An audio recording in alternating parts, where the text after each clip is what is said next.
La tía. Esto que te cuento me pasó hace algunos años. Eran finales de octubre. Ese día acabábamos de regresar de pasar unos días en Tlaxcala con unos parientes de mi esposa.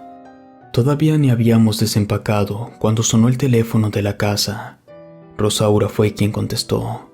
Vi que se le puso la cara muy seria mientras charlaba y que movió varias veces la cabeza como asintiendo. Después dijo, ahí estaremos. Colgó el auricular, guardó silencio por un momento. Supuse que estaba tratando de organizar sus pensamientos. Respiró hondo y me dijo algo preocupada, que había hablado Germán, el abogado de su tía, hermana de su mamá, y que le había comentado que se haría la lectura de su testamento la próxima semana, por lo cual era necesario su presencia. Al parecer, la tía la había contemplado en su herencia. Yo sabía que la quería mucho, después de que sus padres fallecieran en un accidente de autobús cuando ella solo tenía 16 años. Pero por su expresión, sabía que eso del testamento no le agradaba. Si te soy sincero, la verdad, yo nunca conocí a su tía en persona. A Rosaura la conocí aquí en la Ciudad de México cuando estudiábamos la carrera de administración, pero ya vivía sola. Y cuando nos casamos, no recuerdo el motivo por el cual no pudo venir a darnos su bendición. Lo poco que sé es porque ella me lo ha llegado a platicar alguna vez, y no fue hasta su funeral hace algunos meses que la vi por primera y única vez. Tengo que decir que me llamó mucho la atención, se veía demasiado joven para tener 70 años, además que la arreglaron de manera muy elegante. Al parecer tuvo mucho dinero. Aquella noche la acompañamos hasta la madrugada en la funeraria. Rosaura no lloró, y eso me extrañó, pero lo que más me desconcertó es que nadie más de la familia se presentó. Absolutamente nadie. Solo estuvimos el señor Germán, su abogado, y nosotros. Al otro día muy temprano la cremaron. Apenas se terminó y nos regresamos a la ciudad. Sé que había mucho misterio acerca de su tía y de los motivos de su alejamiento de la familia, pero la verdad nunca me atreví a preguntarle a Rosaura las razones. Entonces me pidió que fuera con ella a la lectura del testamento. Yo dudé un poco. Había pedido días de vacaciones para ir con ella a Tlaxcala, y a mediados de la siguiente semana caería el Día de Muertos. Y desde siempre, cada año como tradición, acompañaba a mi mamá para ir a limpiar la tumba de mis abuelos y ponerle su ofrenda. Y a veces nos quedábamos hasta la madrugada en el panteón, pero al ver la cara de tristeza de Rosaura, le dije que no se preocupara, que la acompañaría.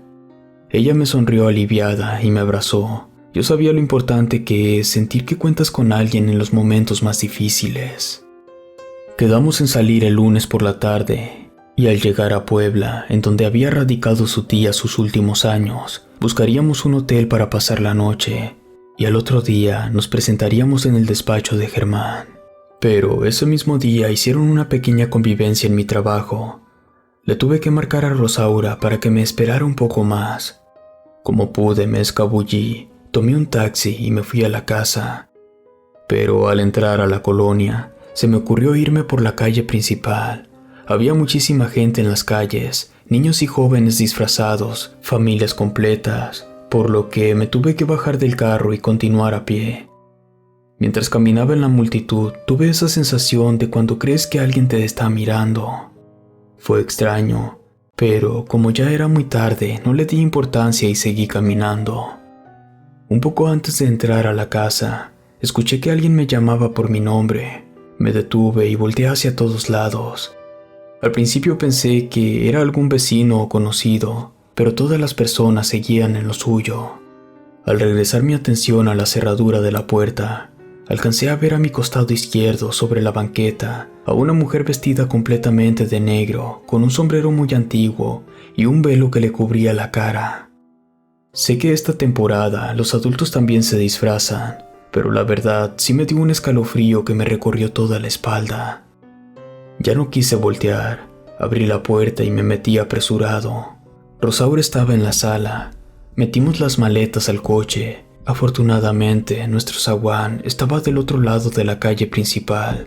Salimos sin ningún problema a la calle. Tomamos la calzada Ermita-Iztapalapa y nos fuimos rumbo a la salida de la autopista México-Puebla. Rosaura iba muy seria y pensativa. Yo no sabía a ciencia cierta qué es lo que le preocupaba, hasta que finalmente pasamos la caseta de San Martín Texmelucan. Me empezó a contar que su tía era la más chica de todas las hermanas. Se había alejado de la familia cuando apenas era una adolescente, pero que a pesar de ese alejamiento, su mamá, la hermana mayor, mantuvo de alguna manera contacto con ella durante muchos años, hasta poco antes de la tragedia donde murieron. Rosaura hizo una pausa. Yo creo que dudó en seguirme contando, porque pensó que no le creería, pero siempre nos habíamos contado y apoyado en todo. Respiró hondo y me dijo que cuando se fue a vivir con su tía, pasado unos días, ella le confesó que era una bruja, que lo supo desde que era muy niña, y que ya un poco más grande, con unos 12 o 13 años, se escapaba todas las noches de la casa para visitar a una curandera blanca, una viejecilla que vivía en las orillas del pueblo, pero una vez que le aprendió todo lo que sabía, buscó a una protectora más poderosa, de la que prácticamente solo conocían rumores de su existencia en la religión. Aquella maestra vivía en lo más alto y profundo de la sierra, entre los límites de Puebla y Veracruz, pero esta poderosa bruja le condicionó que si quería ser su aprendiz, tenía que renunciar a todo y a todos. Su tía le dijo que fue una decisión muy difícil porque quería mucho a su familia y porque ya sospechaban que andaba metida en esas cosas de brujería.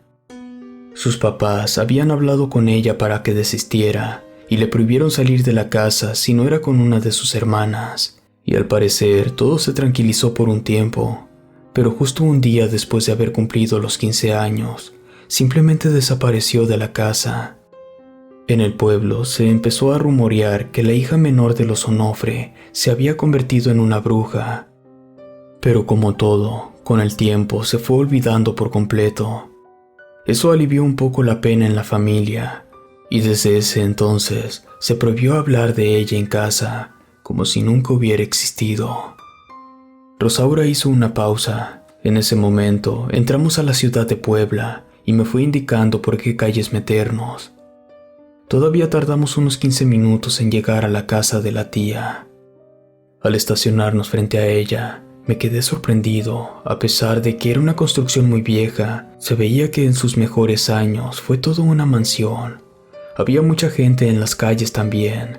Cerré el coche y al tomar la mano de Rosaura, volví a sentir esa sensación de que me estaban viendo. Volteé discretamente al fondo sobre la misma calle. Estaba aquella mujer vestida de negro. De momento, pensé que me estaba confundiendo o que estaba imaginando cosas, pero volví a sentir ese escalofrío en mi espalda. Rosaura tocó la puerta. No tardó mucho en aparecer Germán, el abogado, y antes de entrar a la casa, miré de reojo hacia la calle, y allí estaba aquella mujer de negro.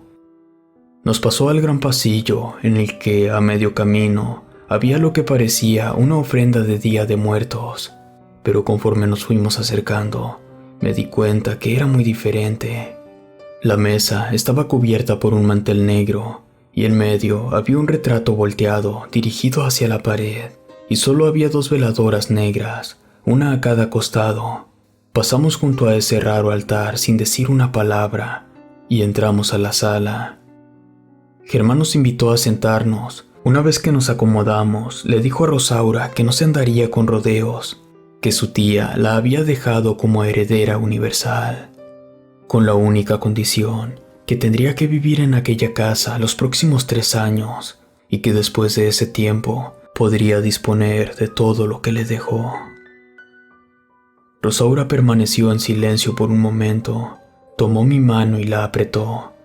Finalmente le dijo que lo pensaría esa noche y que en la mañana le daría su decisión. Al señor Germán no pareció sorprenderle la respuesta y solo asintió con la cabeza. Nos levantamos y le dijo que no se preocupara, que ella conocía el camino de salida, y nos dirigimos a la puerta. Íbamos en silencio y al pasar frente a ese raro altar, Rosaura se detuvo y agarró aquel retrato, lo giró por un instante y me quedé pasmado.